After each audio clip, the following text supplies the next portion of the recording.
Hello students and welcome back to my channel Siraj Shaikh D study. आज final account का lecture number 2 है जिसपे हम कवर करेंगे कुछ नए पॉइंट्स ऑफ फाइनल अकाउंट। तो स्टार्ट करेंगे आज की क्लास।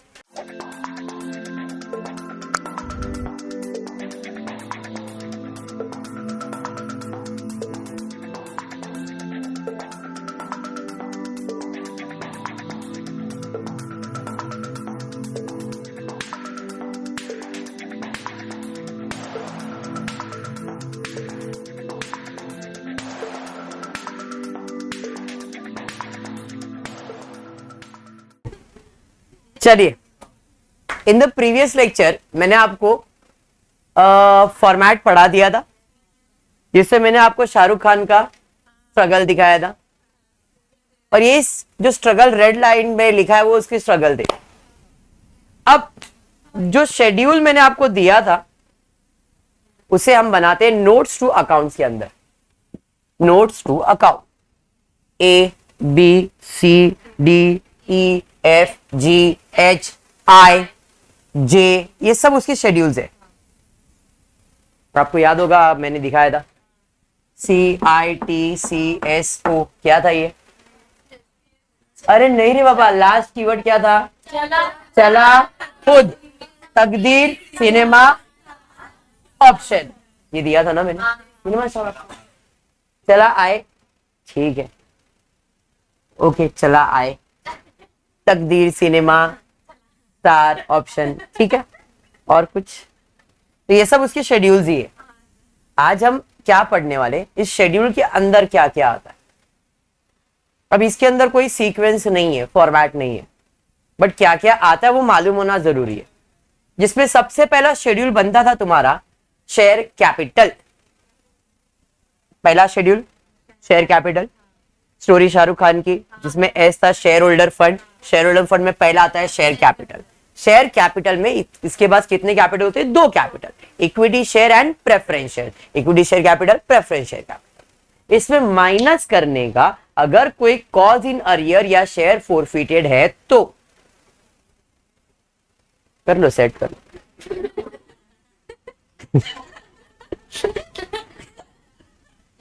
कोई नहीं, स्टार्ट करते फिर से एक बार।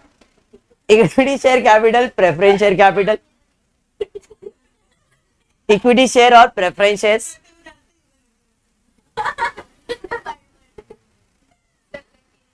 जॉइंट्स का है, यहां पे ध्यान दो, ठीक है।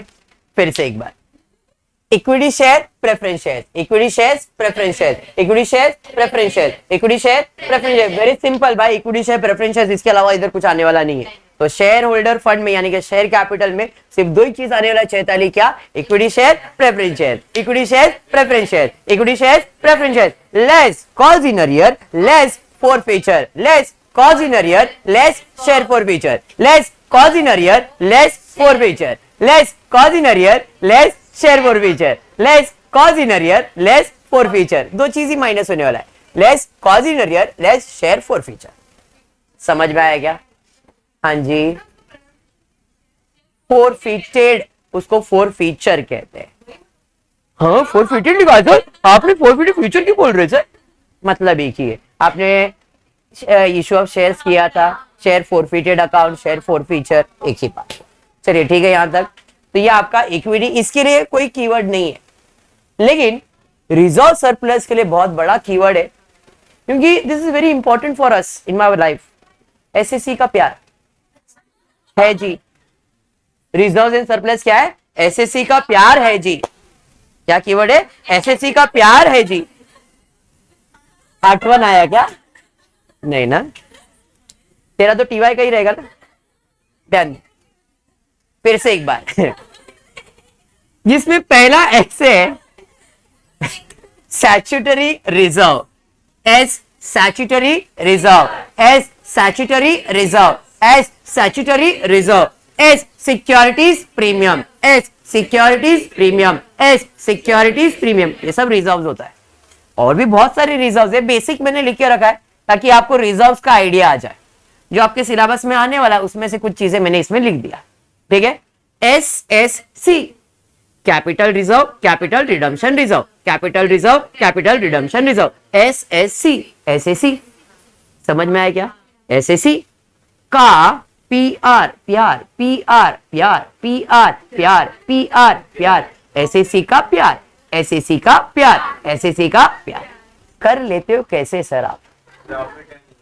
अरे सबर करना। फिर से एक बार, क्या है? S statutory reserve, S securities premium, S statutory reserve, S securities premium, S statutory reserve, S securities premium, SSC capital reserve, capital redemption reserve, capital reserve, capital redemption reserve, capital reserve, capital redemption reserve. Debenture reserve भी आता है, debenture redemption reserve भी आता है, but जो important है वो मैंने लिख के रखा है। रिजर्व्स में बहुत बड़ा लिस्ट है रिजर्व्स का, बट बेसिक चीज तो याद रखो कि रिजर्व्स में क्या आने वाला है। सारे रिजर्व्स, कंपनी के जितने भी रिजर्व्स है सब इसमें आएगा। सिंकिंग फंड रिजर्व, कोई भी चीज रिजर्व है भाई साहब इधर ही आने वाला है। मैंने बेसिक लिख के रखा है, ठीक है। तो statutory reserve, securities premium, statutory reserve, securities premium, statutory reserve, securities premium, capital reserve, capital redemption reserve, capital reserve, capital redemption reserve, capital reserve, capital redemption reserve, SSC, PRP profit and loss, R revenue reserve या revaluation reserve, revenue reserve या revaluation reserve. समझ में आया? Profit and loss, revaluation reserve, profit and loss, revaluation. समझ में आया क्या? हाँ, आपने कीवर्ड सुना नहीं मैडम। एसएससी का प्यार है जी, जी, जी। समझ में आया? G for general reserve, G for general reserve, G for general reserve. समझ में आ गया क्या? अब वेरी इंपॉर्टेंट कीवर्ड जो कि आज के जनरेशन में आधे से ज्यादा लोग उसी के लिए पागल है। हाँ, मैं बताएगा क्या है वापस एक बार। रिजर्व्स क्लियर हो गया? हाँ जी, लोग समझ गए लगता है। एसएससी का प्यार, अरे क्या बात है। तो हमारा जो लॉन्ग टर्म बोरोइंग्स है ये हमारा बीटीएस है? Bonds and debenture term loan S silent है, बीटीएस, बीटीएस। यहां पे एस क्या है? साइलेंट। आपको याद रहेगा इसके लिए बीटीएस, बाकी मेरे को ऐसा कोई पढ़ा नहीं है बीटीएस के बारे में, ठीक है। तो लॉन्ग टर्म बोरोइंग्स क्या है? BTS, bond debentures term loan, bond debentures term loan, bond debentures term loan, bond debentures term loan, BTS. समझ में आया क्या? क्लियर है? पक्का? तो रिजर्व सरप्लस क्या है? एसएससी का प्यार। और लॉन्ग टर्म क्या है? बीटीएस। लॉन्ग टर्म बोरिंग्स क्या है? BTS. Bonds debentures term loan, bond debentures term loan, bond debentures term loan.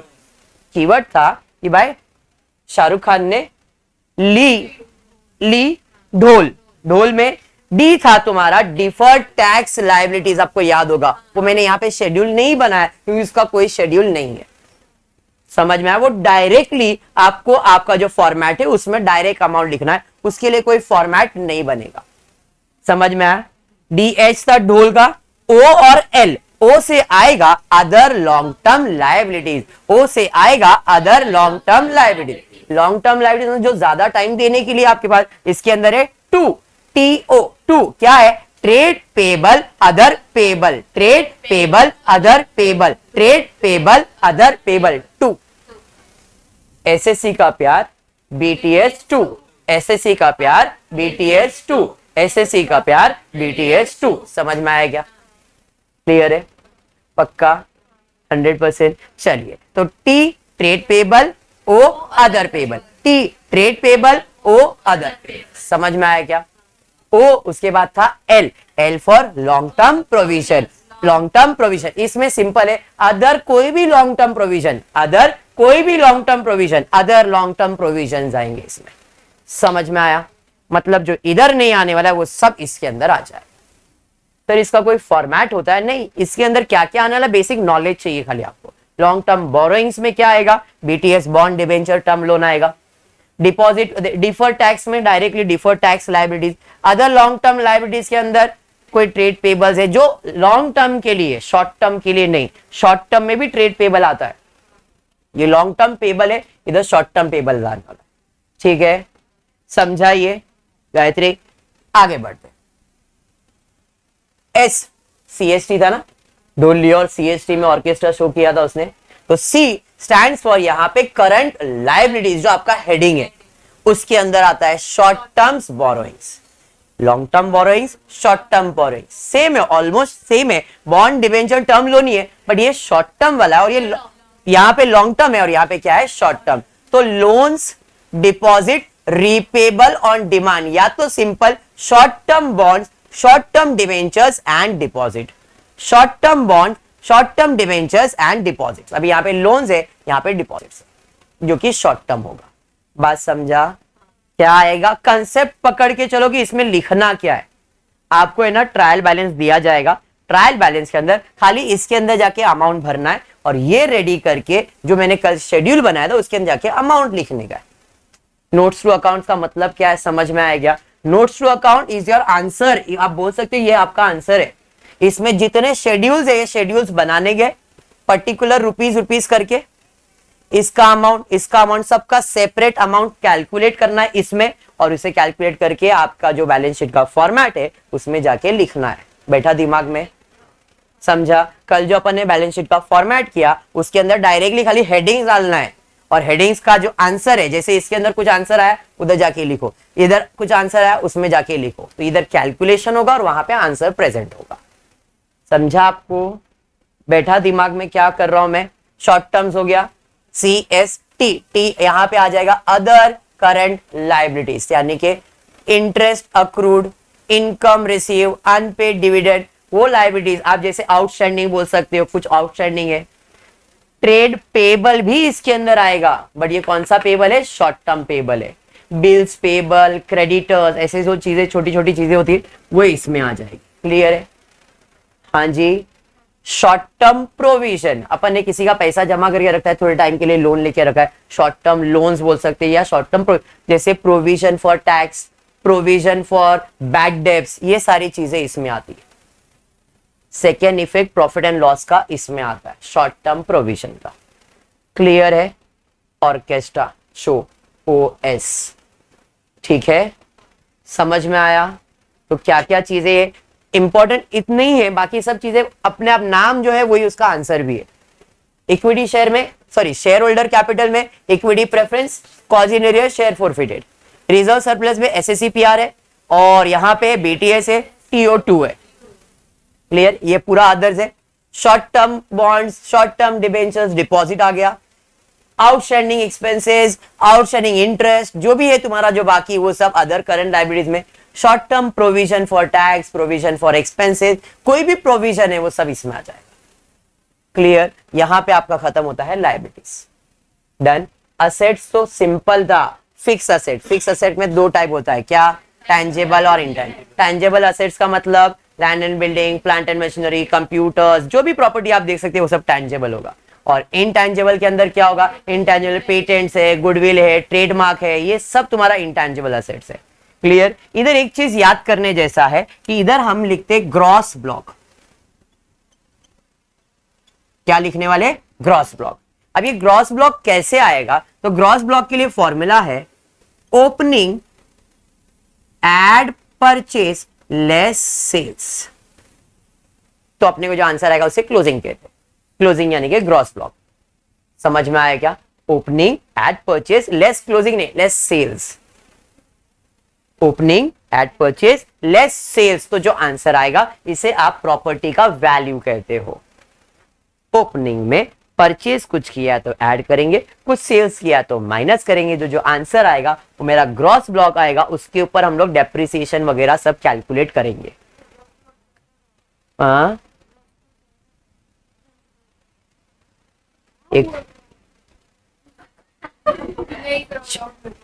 एक बहुत बढ़िया डाउट है आप लोग का।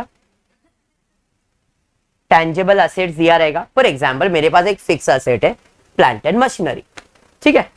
ओपनिंग में उसका कुछ वैल्यू था, एडजस्टमेंट में बोला है कि इसने परचेज किया हुआ है, एडजस्टमेंट में दिया इसने सेल किया हुआ है। तो आप क्या करोगे? ओपनिंग में ऐड करोगे, फिर माइनस करोगे, तो जो आंसर आएगा वो ग्रॉस ब्लॉक आएगा, उसमें डेप्रिसिएशन माइनस करेंगे, तो कहां जाएगा? उसी के अंदर जाएगा ना। नहीं होता ये उम्र में, इट्स नॉर्मल। करेक्ट? स्टार्ट करें, आगे बढ़ते। भाई फिक्स असेट में टैंजेबल इंटैंजेबल का टोटल लेंगे और ये पूरा जाएगा तुम्हारा नॉन करंट असेट के अंदर। डन। एक शेड्यूल बन गया ये वाला। नेक्स्ट शेड्यूल बनेगा non current investment. Non current investment मतलब लॉन्ग टर्म इन्वेस्टमेंट। जो इन्वेस्टमेंट बहुत टाइम के लिए, वो सब नॉन करंट में आएगा। गवर्नमेंट बॉन्ड में डिपॉजिट किया है या कोई और बॉन्ड्स में इन्वेस्टमेंट किया है, वो सब तुम्हारा इन्वेस्टमेंट। इसके लिए इसको खाली रखा है, इसमें याद रखना इन्वेस्टमेंट लिखना है, ठीक है। Long term loans and advances, अगर आपने किसी को 1 साल से ज्यादा का उधार दिया है तो वो सब इसमें आएगा। आपने उधार दिया, आपके बिजनेस ने उधार दिया है, long term loans and advance. आपने नहीं लिया है, आपने दिया है। दिया है तो असेट, लिया है तो लायबिलिटीज। फर्क समझ में आ गया? यहां पे लॉन्ग टर्म कुछ भी रहेगा वो आपको इधर लिखना है। Other non current asset, what are other non current asset? मतलब जो असेट्स इधर नहीं आ सकता है, इधर नहीं आ सकता या इधर नहीं आ सकता है, वो सारा असेट्स इधर आएगा। एग्जाम्पल दे दिया मैंने तुमको कि यहाँ पे बिल रिसीवेबल है, ट्रेड पेबल है, डेटर्स है, सॉरी ट्रेड पेबल नहीं डेटर्स है। समझ में आया क्या? ये सारा चीज इसमें आएगा। क्लियर? पक्का समझा? तो आपका हेडिंग नॉन करंट असेट के अंदर था, फिर समझा, फिर उसके बाद non current investment, long terms, other. Clear है? आ जाते हैं करंट असेट। करंट असेट के अंदर पहला है current investment. What is current investment? Short term investment. यहां पे कौन सा इन्वेस्टमेंट था? Long term. यहां पे कौन सा इन्वेस्टमेंट? Short term. जो इन्वेस्टमेंट यहां पे, ये सेम इन्वेस्टमेंट इधर आ सकता है, लेकिन ये लॉन्ग टर्म के लिए होगा और ये शॉर्ट टर्म। जो भी इन्वेस्टमेंट इधर है, अगर तो बोलिए शॉर्ट टर्म बोला है तो यहां लिखेंगे, लॉन्ग टर्म बोला है तो यहां। सर हमको कैसे मालूम? क्वेश्चन बोलेगा, क्वेश्चन स्पेसिफाई रहेगा वो चीज। समझाइए आपको? इन्वेंटरी यानी कि स्टॉक। इन्वेंटरी का मतलब स्टॉक। स्टॉक में कौन से टाइप के स्टॉक होते हैं? तो स्टॉक के अंदर आपके पास टाइप होंगे, जैसे रॉ मटेरियल है, फिर WIP है, फिनिश गुड्स है, लूज टूल्स है, ये सब भी आपके स्टॉक हो सकते हैं। सर लूज टूल तो असेट हो गया ना? लूज टूल पाना पकड़ भी कहीं ना कहीं इन्वेंटरी मेंटेन होता है, तो यू कैन राइट, उसके अंदर स्पेसिफाई रहेगा। उसका मैकेनिक का शॉप है तो उसके लिए लूज टूल का काम क्या रहेगा? स्टॉक ही रहेगा ना, उसका गुड्स ही रहेगा, इक्विपमेंट, ये सब उसके लिए स्टॉक बन सकता है। समझ में आया? क्लियर है? ट्रेड रिसीवेबल यानी कि बिल रिसीवेबल, डेटर्स वगैरह सब इसके अंदर आएगा। Cash and cash equivalent simple है, कैश या तो bank balance. Short term loans जो लॉन्ग टर्म में नहीं है वो शॉर्ट टर्म में, जो नॉन करंट असेट्स है जो इधर, वैसे इधर other current assets. Other current asset में आप लिख सकते हो एडवांस टैक्स, आपने एडवांस टैक्स देख के रखा है, प्रीपेड एक्सपेंसेस, कोई एक्सपेंसेस एडवांस पे करके रखा है, ये सब चीज इसके अंदर है। बेसिक समझ में आया क्या है? क्लियर? देखो मैं अभी ये फॉर्मेट इसलिए करवा रहा हूं क्योंकि मैं पहला स्टार्ट बैलेंस शीट से करने वाला हूं। बैलेंस शीट का नेक्स्ट लेक्चर में अपन क्या करेंगे, तो शेड्यूल्स लेंगे। अभी ये तो मैंने एक साथ लिखा, मैं एक एक शेड्यूल बनाऊंगा। एक शेड्यूल ये रहेगा, एक शेड्यूल ये बनेगा, एक शेड्यूल इसका बनेगा, एक इसका शेड्यूल बनेगा, ऐसा ऐसे। इधर कितने शेड्यूल हो गए? 5, ये छठा, ये 7वां शेड्यूल और ये तुम्हारा 8वां शेड्यूल। 8 शेड्यूल बन गए तुम्हारे लायबिलिटीज के। कुछ टीचर्स नंबर्स देंगे, मैंने अल्फाबेट्स दे दिया है, डिपेंड। आप 1 2 3 4 5 6 7 8 शेड्यूल बना दो। एक साथ भी बना सकते हो, अलग अलग भी बना सकते हो। फिर उसके बाद मैं असेट का शेड्यूल बनाऊंगा, जितने 1 2 3 4 5 6 7 8 9 10 18 शेड्यूल बनेंगे। ऐसे ही कॉलम्स बनेंगे और सिर्फ अपन पोस्टिंग करने को सीखेंगे इसके अंदर।